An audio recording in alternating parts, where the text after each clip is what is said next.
Hi and welcome back. How are you doing? Somewhat of a messy workbench this time, but there's quite a few things going on.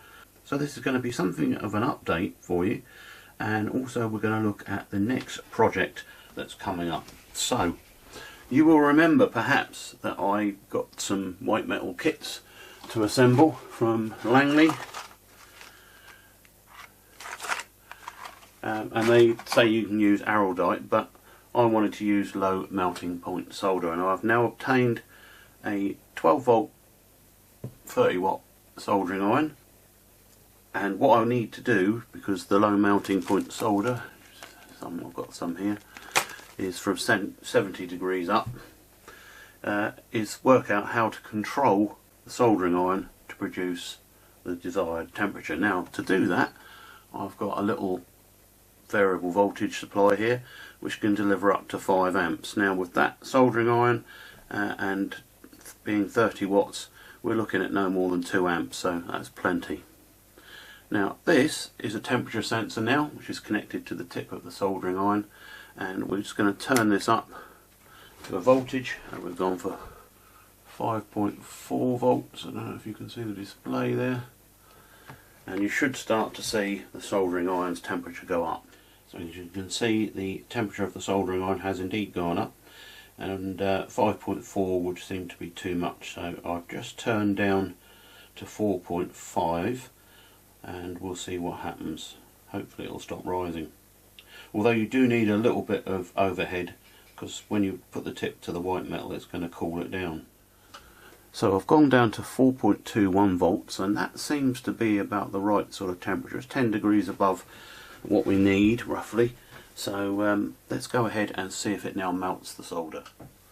Alright, this is a piece of low melting point solder. Let's just put it on the tip, and yes, it's melting.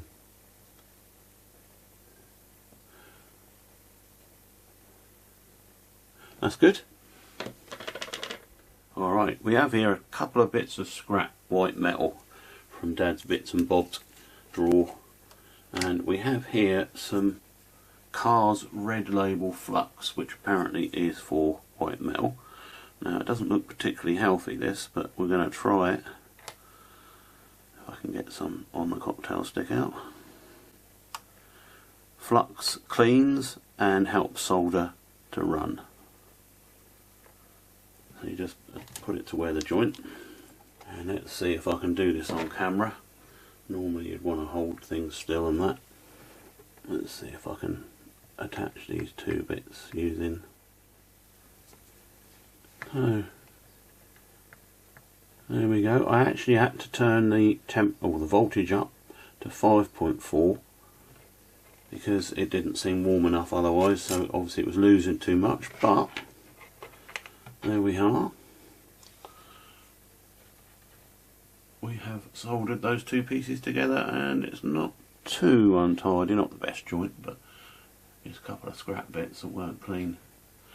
So there is my ability to solder up my white metal kits. Hope that's been interesting to you. This soldering iron was, I think it was about £9, and that was from eBay. The solder I got from Jarvis of Stockport. Again, I think it was about £7 or £8 a pack. I've got 2 packs, and it's a 70 degree low melting point solder. The reason is that white metal will melt if you use a conventional soldering iron. Here we have a lovely little Terrier locomotive that some of my long-term followers may already know. This was entirely scratch built by my dad for me, and it was my 3rd or 4th locomotive. It was a Wren 280 that maybe arrived around the sort of same time, but I really wanted a Terrier. We'd been to the Bluebell and seen Fenchurch, and originally this one was done for me in black livery and named Fenchurch, but later, once the paint had worn and things, Dad painted her into Southern livery for me. She does go, and not too bad. She's powered by a Case motor, a glue together motor that they used to supply. but there's a number of things on her that I would like to perhaps improve sensitively, because I don't want to lose what Dad made for me. Now, one of the things I notice is that there's a lot of grease and gunge between the spokes of the wheels, and also the wheels have lost all of their colour. They've gone back to white, so they should be green. Looking at one of Dad's other Terriers, they should be green, so I'd like to do that. Also, let me bring in another Terrier. So this is Dad's Locomotive number 1, a Terrier number 2678, and you can see that it's a lot more refined. I think that was built partly from a kit that he adapted. But looking at my Terrier and this one, there's a number of differences. We've got tiny bunker, large extended bunker.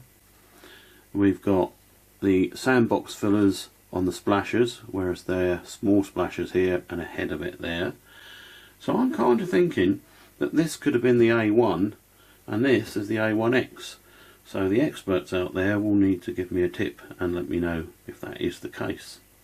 But you can clearly see the wheels are green, so I want to make this one's wheels green at the very least, and also give a sensitive wash over.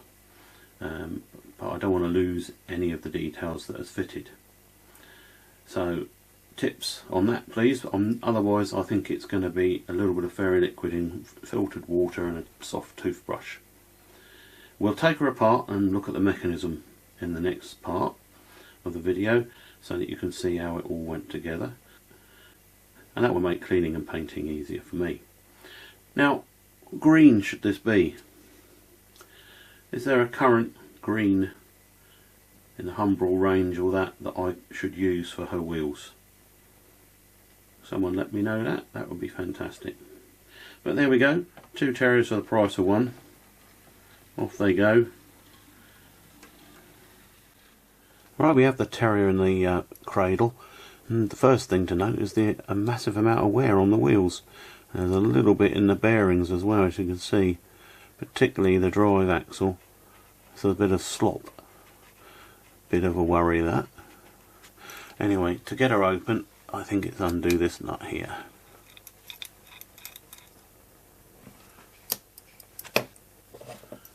And then I think we will find she will just pull apart.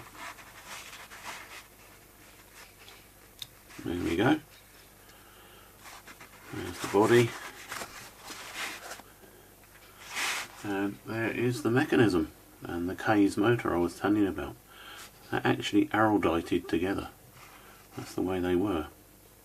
And I can remember going to get this motor from a shop called Tony Collett's Music Shop, which was located in Southsea, Portsmouth, down one of the main roads. Can't remember the name of the road now, but it was a nice old fella, a great Western man, and he had many glass cabinets full of wonderful hand-built locomotives, and a lovely friendly dog called Sally, who used to chase and eat the spiders that ran across the floor. Things you remember. Anyway, nonetheless, that's where this K's motor came from. And despite its simplicity, it's been absolutely fantastic, and as you see, it still works. So we've got the chassis and the possibility of a bit of a wear, which might need to be shimmed up or something. Although she does run, doesn't she? And we've got the body now, so that we can have a good close look at it and see what might need to be done. So that's it for now, guys. In my next video I will take on board any tips and suggestions that come from you regarding this little engine, and you'll see how it goes. So thanks for watching, stay tuned for more. Cheers.